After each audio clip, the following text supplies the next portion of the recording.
उसी से रिलेटेड आपको एक वाक़या सुनाना चाहूँगा कि तारीख़ में एक बहुत ही अजीम सुल्तान गुज़रे हैं, बड़ी ही नेक शख्सियत कि जिनका नाम सुल्तान महमूद गज़नवी है। अल्लाहु अकबर। और सुल्तान महमूद गज़नवी रहमतुल्लाह तआला अलैह आपके एक वज़ीर थे जिनका नाम था हज़रत अय्याज़, जो बहुत ही अक्लमंद और बहुत ही दाना थे। और सुल्तान महमूद गज़नवी ने एक मरतबा दरबार में ये ख्वाहिश ज़ाहिर की, आरज़ू की कि मैं हज़रत ख़िज़र अलैहिस्सलाम की ज़ियारत करना चाहता हूँ, तो कौन है जो मुझे हज़रत ख़िज़र अलैहिस्सलाम की ज़ियारत करवाएगा। तो अब इतने भरे मजमे में भला कौन हाथ उठाए कि हज़रत ख़िज़र अलैहिस्सलाम की ज़ियारत करवा दें।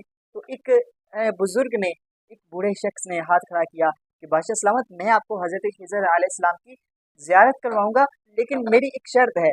कहा क्या शर्त है? वो कहने लगा मेरी शर्त ये है कि हज़रत ख़िज़र अलैहिस्सलाम की ज़ियारत करवाने के लिए मुझे 6 माह का चीला काटना पड़ेगा, 6 माह का वजीफ़ा करना पड़ेगा। तो मेरी शर्त ये है बादशाह कि मैं जब 6 माह वजीफ़े पे जाऊँगा तो आपने मेरा घर का सर्किट चलाना है। तो बादशाह ने कहा कि ठीक है, तुम वजीफ़े पे जाओ तो वजीफ़ा करो और मैं तुम्हारे घर का सर्किट चलाऊँगा। और यूँ 6 माह तक वो बुज़ुर्ग जब वजीफ़े पर गया और बादशाह ने उसके घर का सर्किट चलाया। और 6 माह के बाद जब वो आया तो वो कहने लगा कि बादशाह ने कहा हाँ, अब वादा निभाने का वक्त आ गया। तो वो कहने लगा कि बादशाह, वो मुझसे चिल्ला जो है थोड़ा सा गलत हो गया और मैं लिहाजा अब दोबारा से चिल्ला करूँगा 6 माह का। तो बादशाह ने कहा ठीक है।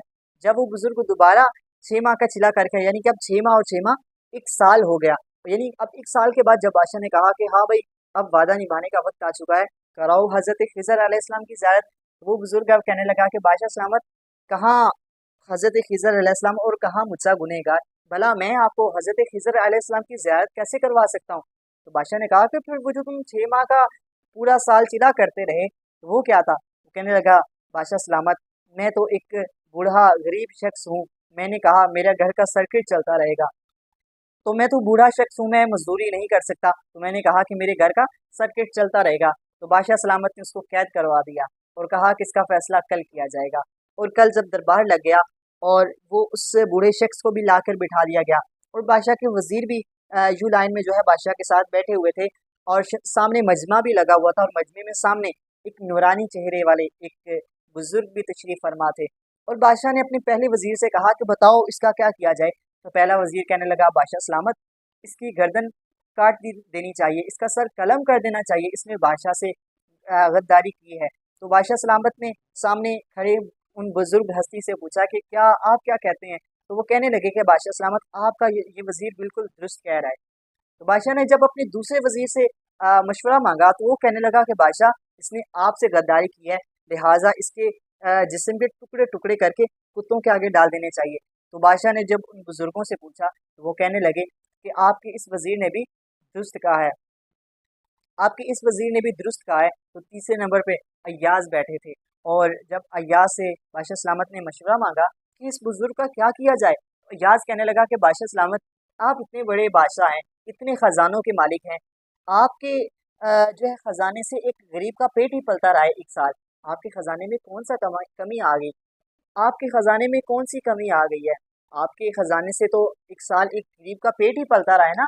तो बादशाह सलामत, आप इसे माफ़ फरमा दें, आप इसे माफ़ फरमा दें। तो बुजुर्ग कहने लगे कि ये अय्याज बिल्कुल दुरुस्त कह रहा है। तो बादशाह सलामत अब उनको वजीरों को छोड़ के बुजुर्गों की तरफ जो है मुतवज्जे हुआ, मुखातिब होकर कहने लगा कि हज़रत, आपकी मुझे समझ नहीं आती, पहले वजीर ने मशवरा कुछ और दिया कि इसका सर कलम कर देना चाहिए, आपने कहा ये दुरुस्त कह रहा है। दूसरे वजीर ने कहा इसके गोश्त के टुकड़े करके कुत्तों के आगे डाल देने चाहिए, तब भी आपने कहा ये दुरुस्त कह रहा है। और जब अय्याज ने कहा कि इसको माफ़ कर देना चाहिए, आप तब भी कह रहे हैं ये दुरुस्त कह रहा है। तो हज़रत बताइए ये क्या माजरा है। वो बुजुर्ग कहने लगे कि बादशाह सलामत, गलती इनकी नहीं, गलती तो आपकी है कि आपने इनको वजीर क्यों बनाया। बादशाह सलामत कहने लगे वो क्यों।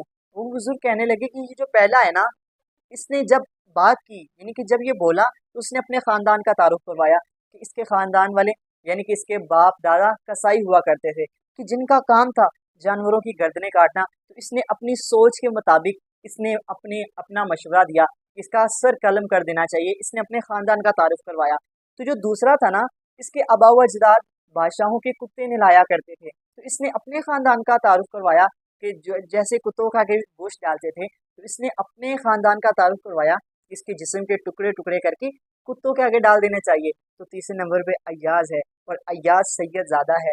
और सैयद तो वो होते हैं कि जो 72 लाशें उठा लेते हैं, लेकिन कभी दीन पे आँच नहीं आने देते। इतने सखावत वाले होते हैं कि जो इनके दर पे आ जाए दोबारा कभी किसी और दर पे जाने की हाजत नहीं रहती। मेरे इमाम फरमाते ना, वाह क्या जूदो करम है शहे बता तेरा, नहीं सुनता ही नहीं मांगने वाला तेरा।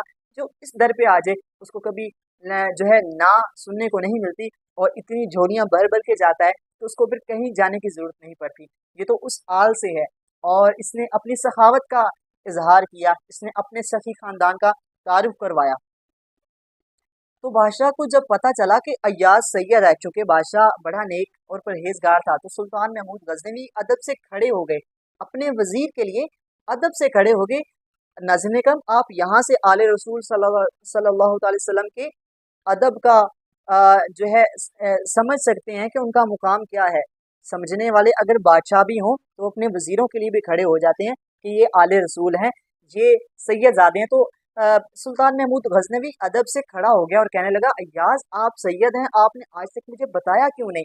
तो अय्याज कहने लगे कि बादशाह सलामत, मैं सैयद हूँ, आज तक मैंने किसी को नहीं बताया, मैंने आज तक ये किसी को नहीं बताया। इन बुजुर्गों ने मेरा राज फाश किया है, इन्होंने मेरे इस राज से पर्दा उठाया है, तो अब मैं भी इनका पर्दा उठाना चाहता हूँ कि यही हज़रत खिज़र अलैहिस्सलाम है, यही हज़रत खिज़र अलैहिस्सलाम है। लेकिन दावती फ़िक्र ये देना चाहता हूँ कि हम जो भी बोलते हैं, हमें इस चीज़ का थोड़ा सा ख्याल करना चाहिए कि हमारी ज़ुबान से हमारे बड़ों की तरबियत ज़ाहिर होती है।